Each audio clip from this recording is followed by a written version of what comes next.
Date. My name's Eric. I'm in Ohio, and I'm kind of doing a remake video. I ended up having to delete one video. I didn't like certain things about it, so I deleted it. Um, you can look at the title and see what it is.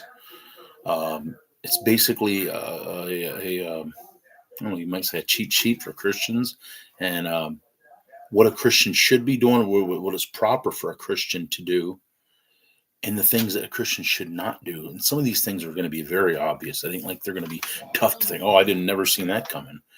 You'll understand really quickly, and you call it. I'll bloviate for a little bit about it and describe things, try to articulate things maybe a little more clear, so it's not so drab and so boring.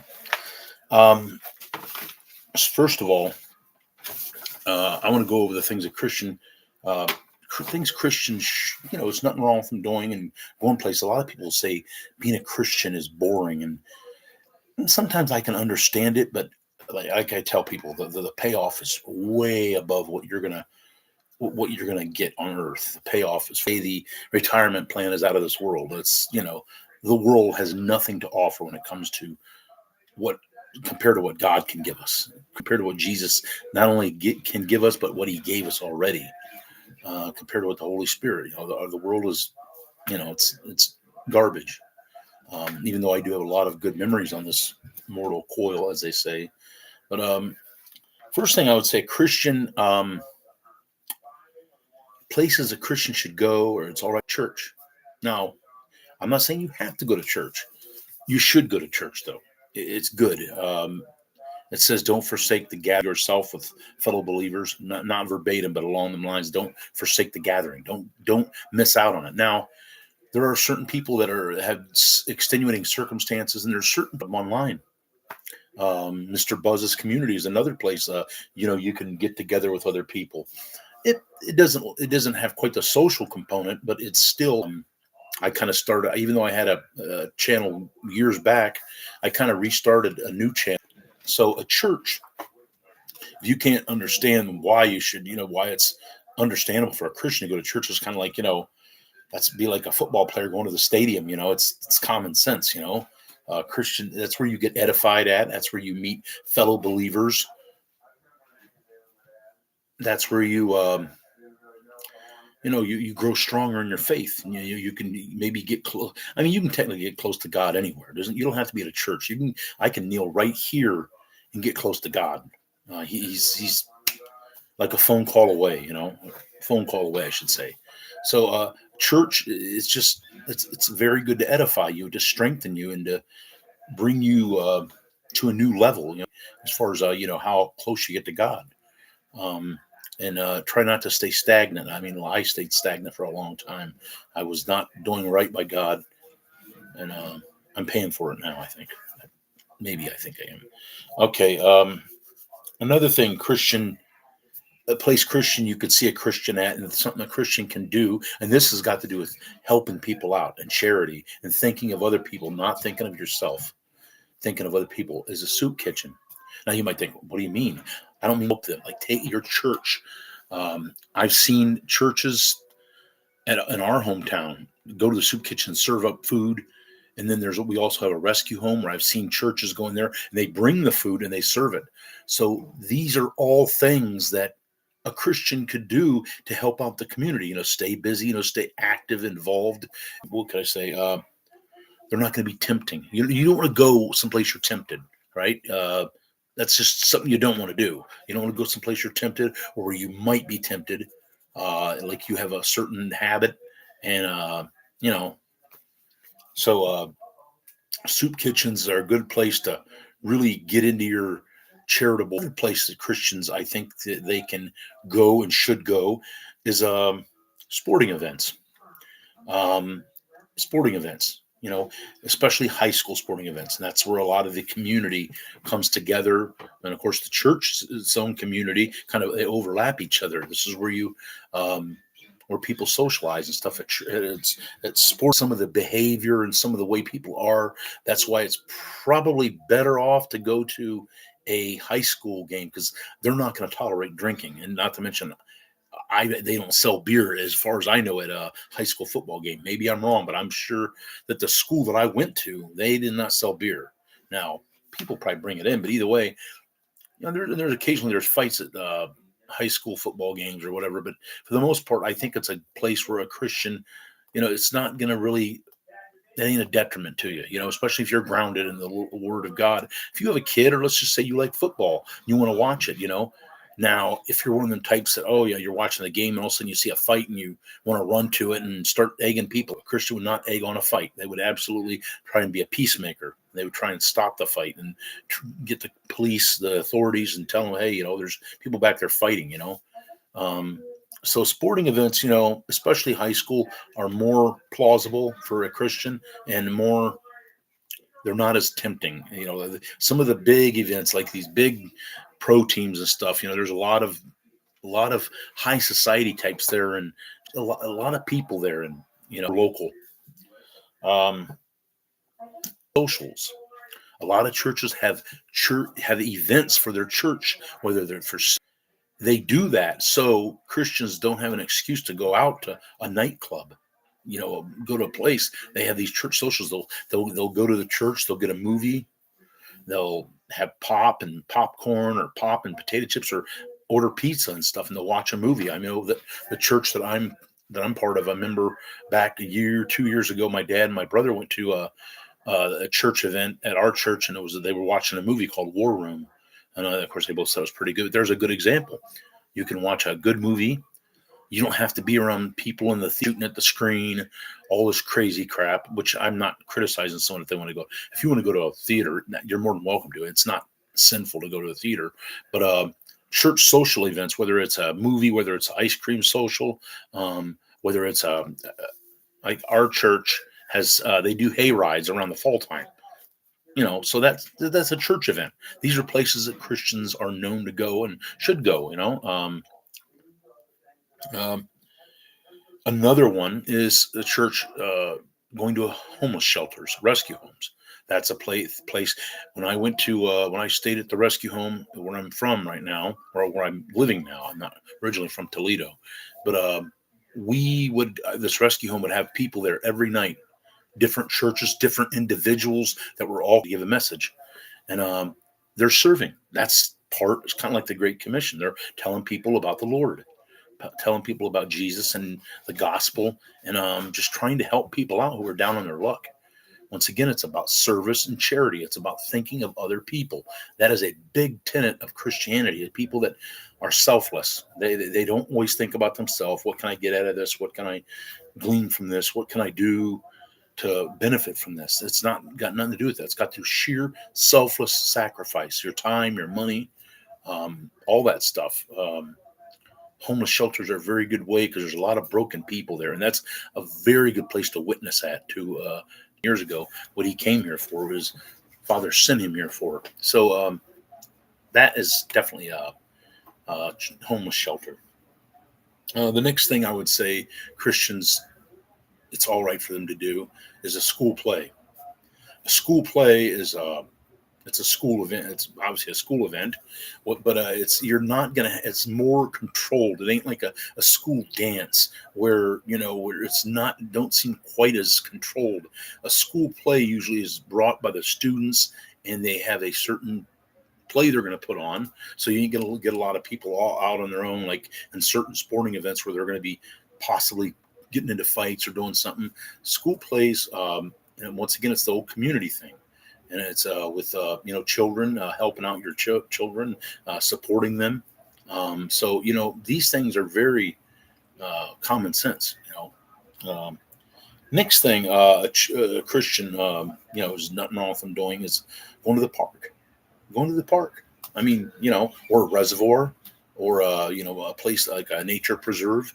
These are places a Christian can go. In fact, it can be very peaceful and different things, and kind of recollect your thoughts and decompress, as they say, and just get your blood pressure down pretty low. It's something I'm surprised I don't have a problem with it, is hypertension, with all the crap that I went through. But Yeah, go to the park. Walk around. Take your dog. Take your families. Go and dates go and stuff. Go to the park and just relax. Take it. Go to the park and do a picnic. Um, these are all just ideas I'm just throwing out there. I'm sure most of you know about them, or you thought about them at one point or another. Um, so the park is just a very enjoyable place, especially depending on the park. Some parks are very shoddy and old and they don't keep them up very well. And then you got some parks that are kept up very well and they're much bigger. They're almost more like a preserve than they are a small little park.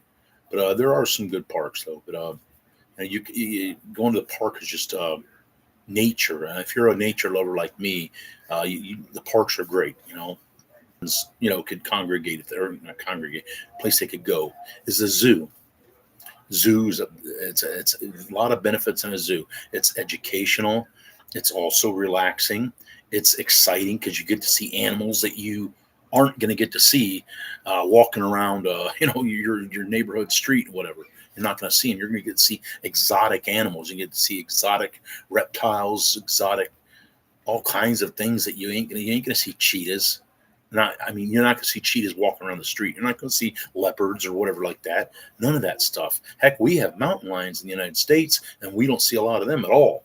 It does seem like lately they've been coming into contact with people. That's because our stupid country keeps letting in people.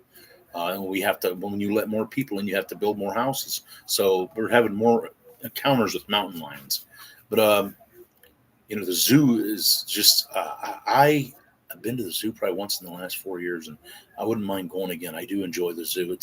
I love animals. I'm a big animal lover, and if you're an animal lover, like I said, there's no temptation at the zoo. There's nothing there really that can tempt you or that can drag you away. So the zoo is a great place. The next place is also it's something that's not nearly as prevalent as it used to be. They're disappearing more sadly. Is the circus. Circus. Circus is more exciting, not as educational as a zoo, but it's more about entertainment. But it's fun. You get to see clowns and all that good stuff, and there's not a whole lot to once again the old temptation factor. That's what it goes to. It's a certain place, and all of a sudden, next thing you know, you're being tempted. So another place that people could go. Kind of a family thing, and it's very exciting, especially when you're young. It's more for kids, but it's really fun as amusement parks. I happen to live in a state that's probably got the most recognizable amusement park in the whole country, which is Cedar Point. Of course, I haven't been to Cedar Point in probably over a decade. I kind of lost the passion to go to them. But either way, Cedar Point or amusement parks are a great place to go. Now, here's another thing. Here's a little caveat for you. A little bit of I might say a warning. Be careful some of the days you go to, because some of these stupid, degenerate parks have what they call Pride Day. You don't want to go during them days because you just ain't going to want to go. It's just simply as that. You want to make sure that you a day that's just your regular day, family day, whatever. But you don't want to go on Pride Day. I've heard some bad things like down in Disney and stuff. Walt Disney, they have their little event. You don't want to go to them things. But amusement parks can be great for family outings, for church outings. Just you and a couple of friends. You get to ride rides. It's old video games. And I'm talking about the old ones that were not as potentially invasive as the ones today are. The old video games like Dig Dug, Pac-Man, Asteroids, Super Pac-Man, oh gosh, Tempest. That's great. Okay. This next grouping is going to be places that a Christian should not go. And now, human's free will, man or woman, he respects your free will. But unfortunately, there are always little asterisks like, you can have free will, but you're going to pay for it. So I'm not telling you not to do these things, but as a Christian, you shouldn't probably be doing them. Okay. First place is probably the most obvious of all the places you definitely shouldn't be. One of the most obvious is a strip club. As a Christian, you should never step foot in a strip club. That is Temptation City. There's a lot of seedy activity that goes on in strip clubs. You got some of these bathrooms where men are playing with themselves. There's probably diseases, uncleanliness. I remember one strip club from Toledo. I'm not kidding you. They literally had a buffet. People, but I don't know about anyone else. I don't want to eat at a strip club. Drinking is one thing I can do. Like, not, I don't mean drinking, because the strip clubs that we we had in our town, I don't think any of them allowed alcohol. I don't think they were allowed alcohol. That's because I think it was totally nude. Of course, I haven't been in a strip club for 25 or probably 26 years. I used to go to them, and of course, I was wrong when I was doing it. And I freely admit that, and I repented to the Lord and asked Him to forgive me for it, because I was wrong.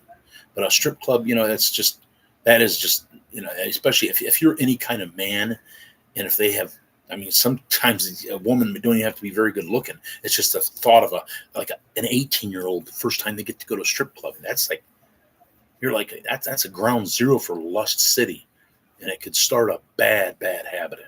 And that's one habit you don't want to get into, is lusting and flogging the old bishop, as they say. With this next one, bars. Now you might think, you added an asterisk? Really? Yeah, I did. Bars, by and large, 9 times out of 10, 9.5 times out of 10, are not a good place for a Christian to be. I'm going to explain the exception, or the proviso, in a little bit here. The bars, we all know what's the most obvious thing when you go to a bar: drinking. And I'll tell you one thing right now: of all the places of these lists that I've got here, that's the place you're going to probably see the most fights, is a bar. And you could see violence, not just fighting violence. You could see someone taking a pool ball and whipping it at someone. And a lot of times these fights will break out into more than one person, more than one-on-one. It'll be like 2-on-2, 3-on-3, 5-on-4, 7-on-5. In other words, the whole could be a melee. Kind of like a Royal Rumble. And if you're truly going out, and you want to have a fits. I mean, I'm just going to give you the example. I like to talk in analogies. The best example I can give you is this. Back in 2003, account. I didn't have a bank account to cash my checks. And of course, I didn't think of this when I got that job, that, you're going to need someone to cash your checks, Eric. So all I know is, of course, eventually I got my check. I started getting checks and stuff. And I remember talking to someone. I don't know who it was I talked to. They said, Louis is right over there. They'll cash your check. All they do is take the change that you have. Like, let's say you have a check for 161 and 38 cents. All they do is take the change, 38 cents, 76 cents, whatever the change is. They take that and they give the rest to you. So I started going there. And the only thing I would do, people might think, why'd you stay? I did stay, but the only reason is two things. I wanted to patronize them. I don't think it's right just to go to a place, get your check cash. I'll see you later. I want to patronize them and, be thankful for it. So I would usually get a chicken breast sandwich or a hamburger and get fries, maybe cheese sticks. Then I would probably drink like 4 Mountain Dews, and then play music on the jukebox. And that's all. And most of the time I went in there, it was in the daytime. When you have most of your action is at night, where you get the drug dealing and the fighting and other things. But I didn't use the bar for a source of entertainment for myself. I use it as a means to an end, so I could cash my checks and I could have money. Very simple. No, what was I going to say? That's the only thing I can see. Now, you there in the daytime, when I'd go in like 3 o'clock or whatever, there'd be like 2 or 3 people, and it wouldn't be no, like no maelstrom, no violent crap, no crazy people acting crazy, woman flashing. That stuff usually if it goes on at night. So bars, I would still caution against it, but some bars, like a sports bar, ain't that bad. That sports bars like Applebee's and Chili's, them places aren't that bad because they're more family oriented. So them places are not too bad. Next one is something that teenagers and college kids love, and it's the bread, and that's kind of like the cradle of the whole reason you want to go to college. A lot of people won't admit it. They'll say, I'm going for an education. A lot of people are going for the parties. That's number 3, parties. Parties are definitely the last place you want to be, because unlike a bar or a strip club, there's no supervision at a party. No supervision. There's no people that will say, hey, knock this off, whatever. You can almost go buck wild at a party. A Christian should never. especially these what they call 4 alarm or 3 alarm parties, whatever. These crazy, where they practically burn the whole house down. That's figuratively speaking. They don't actually burn it down, but it gets so crazy that it's like burning the house down. Parties, definitely don't go to them. Don't go to them. Now, if it's one thing if it's you and say, and this is one thing about me, even when I was a Christian, when I wasn't living right the way I should have been, I was never one of the types that wanted to go to these big crazy parties. My favorite thing would have been for me and say 2 or 3 of my buddies and say 4 girls just to sit around, talk to each other, listen to music. Now we would have been probably drinking and maybe smoking marijuana. This is when I was younger, not now. I haven't had a drug since 1999 is the last time I ever did drugs. And I never just keep away from parties, Now, the next thing is kind of like parties, but it's kind of like the occult.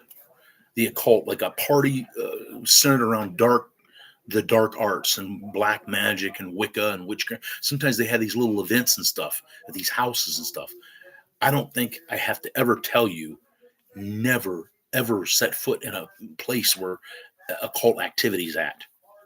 You may not even be doing it, but if you willingly know it and you go there, even if you don't willingly know it and go there, you could get a demon attached to you. Could be more than one. So don't mess with the occult ever, any of that stuff. And of course, I covered that in another video, and I know Mr. Buzz talks about it a lot.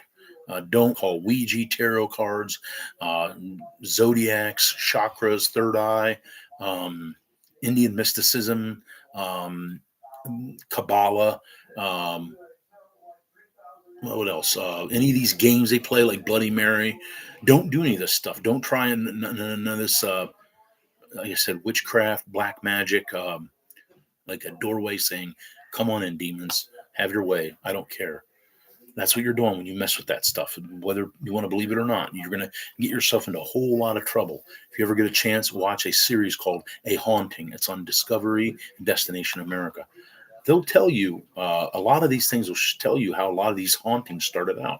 Ouija boards, messing around with incantations and stuff, like this one called The Unleashed.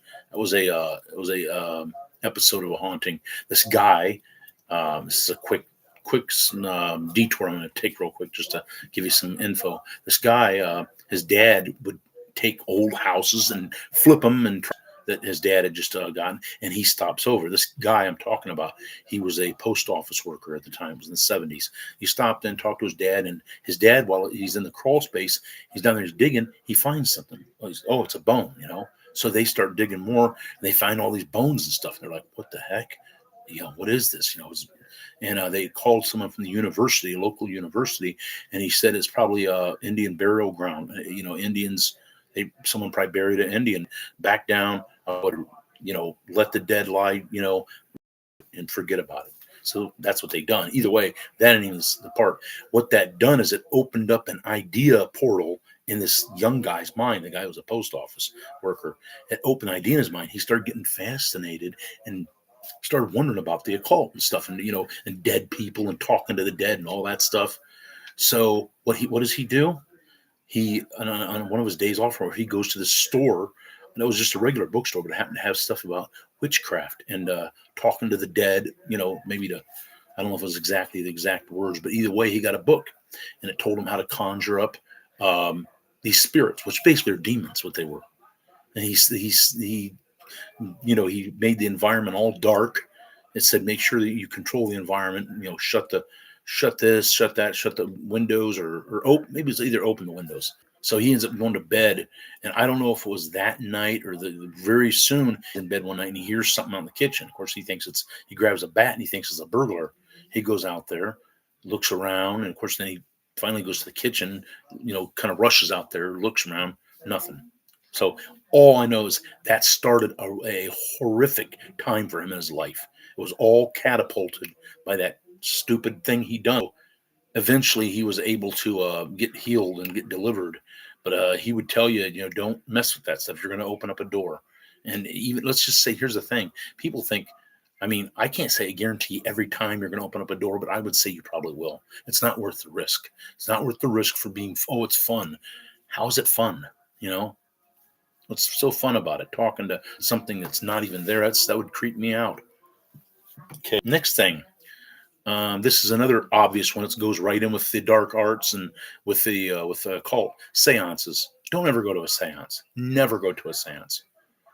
They are talking to demons. They may say, we're talking to your dead grandmother. We're talking to your old boss at your job that you had a good time with back when you were really young, or we're talking to your grandpa, whatever. No, you're not talking to any of them people. You are talking to demons. Oh, how do you know we're talking to you? How do you know you're not talking to your dead grandpa or your dead mother or whatever? Because there's a gulf fixed between the dead and the living. Neither one can cross. You can't go back and forth. The dead cannot communicate with you. And you might think, well, why does this when let's say I went to the seance and my grandpa, so I started talking to him and he knew all kinds of stuff. Newsflash, demons know all about you, right? They know all about you because they study you. You are the pride of we're the God's prize creation. They hate us. They hate us because I think they feel like we took their place because they were the devil and fallen angels were stupid enough to think that they could exalt Lucifer above God. It's real dumb. But either way, the demons know about you. They study you. They think about it. They're eternal beings. So everything about your grandpa, let's just say, usually from what I've heard, every person has assigned one demon, to them. And of course, they're usually assigned an angel. Or I should say God assigns the angel or Jesus does. But seances are bad news. I would never mess with them, just like Ouija boards. Never mess with them. Next thing, knowingly. Now this, I'm going to say knowingly because it's more important, or it's more uh, to the topic. Knowingly going into a witch's house. Let's say a girl or a woman, and she professes to be a witch, and you can tell by the mannerisms, some of the way she talks, and how she dresses that she's not kidding. She's a witch. Don't ever go into a witch's house if you know it. Now, here's the sad thing: if you don't know it and you go in, you still could be have a demon attached. A demon could attach to you. This is like ground zero. Demons would love a woman like this, and you might think, well, why don't she get bothered? Why do they leave her alone? Because she's exactly where they want. She's exactly where they want her to be. She's no threat to the kingdom. She's actually helping the kingdom, so they ain't gonna bother her. They're gonna let her do what she wants. Now, eventually, they probably will bother her when she's isolated by herself, and it's going to be too late. There's another example of of an episode on a haunting. This, I'm not going to get into it. I started taking up witchcraft, and she regretted it. But don't go into a witch's house. I would not even hang out with a witch. If I knew someone was a witch or a warlock, I wouldn't even hang out with them. Even if they're friendly and nice, I would say, hey, you're a cool guy, or you're a nice girl, or whatever. But and I wouldn't lie to them.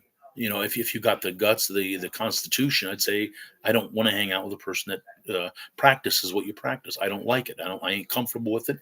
But if you don't want to do that, just say, I just don't feel like hanging out. Like they'll start calling up. I don't feel like hanging out. I'm tired. I don't want to do this. They'll eventually get the message. So don't hang out with witches. Don't go to their houses. Okay. Next thing you should never be at is a pagan ceremony, kind of like Burning Man. Or now this is one place, and they don't let just your average pagan go there. Is Bohemian Grove. That would be a pagan ritual, pagan ceremony. There's a lot. There's pagan ceremonies. It's not good. There's a lot of that's not Burning Man, but it's another like a pagan ceremony. You don't want to be involved with anything that invokes any kind of spirit or any kind of mystic thing. You don't want to be involved with it, because the only spirit that you should be involved with is the Holy Spirit, the Holy Ghost, the Lord Jesus and God. Them are the only ones you should be involved with. So yeah, I would never go to a pagan one. I put an asterisk with rock concerts. Now today, I would say especially I wouldn't go to the rock concerts today, especially these new groups. A lot of these new groups, rap artists, rock artists, pop rock, I wouldn't go to them, because now even the pop rock, some of the pop rock stars are almost half satanic. That Sam Smith, that singer that sung, what was it, Skyfall, the theme to Sky? Or no, not Skyfall. It must have been the third one, Quantum of Solace. I don't know what it was. All I know is some of his shows. I mean, some of the stuff they wear, it's so obvious they're paying homage to Satan. It's so obvious. All you have to do is watch it. Watch some of the performances on the Grammys, on the American Super Bowl halftime. Watch some of them. They are openly satanic. Now they may not say we're worshiping Satan, but you'd have to be an idiot not to see what they're doing. You know, there's no reason to have like pitchforks and stuff like that, and to me that's like right in your face.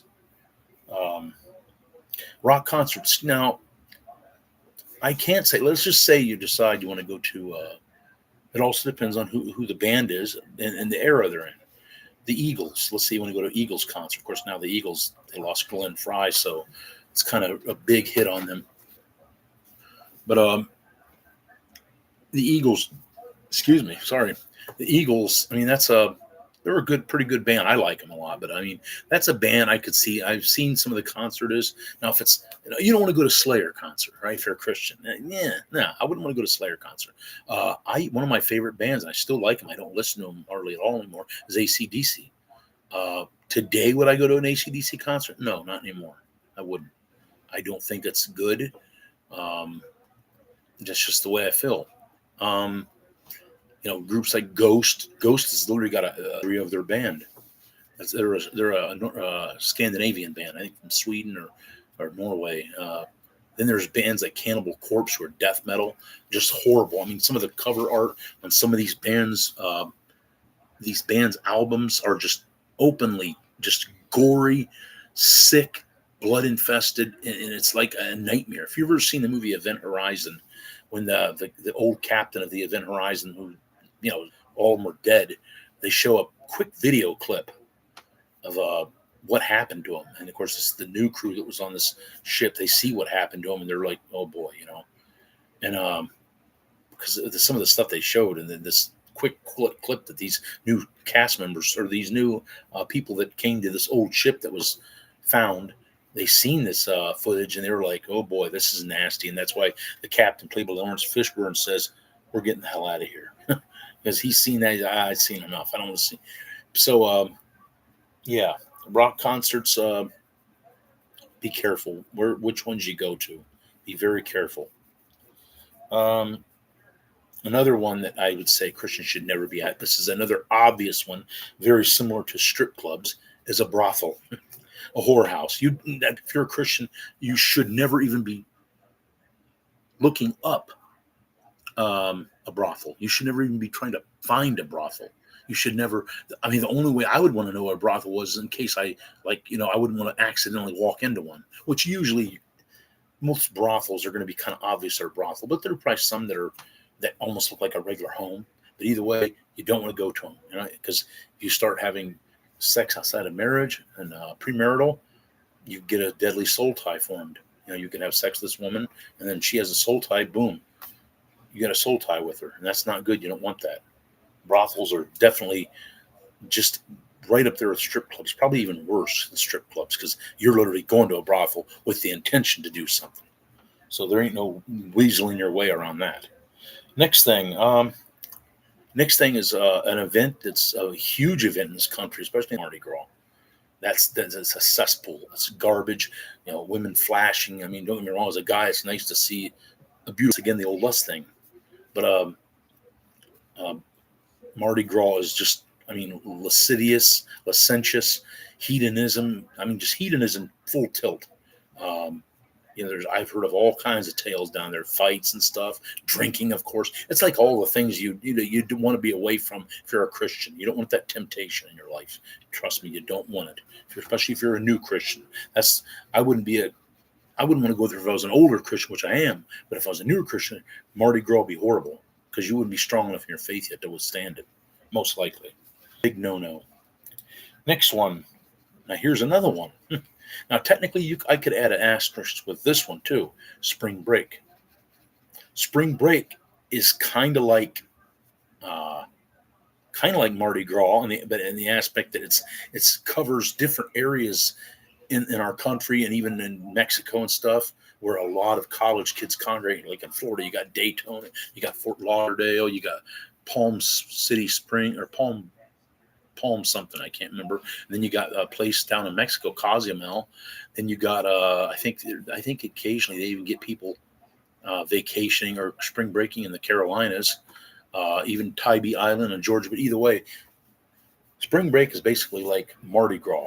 That's what it's like. It's a lot of debauchery, uh, one night stands, drug use, just horrible. I mean, and degenerate. Spring break, big no no. Okay. Oh, another one. These last two I could piece together because a lot of times they are connected to each other. But I'll just do the first one first. A palm reader. You don't want to go to a place where they read palms, right? That's basically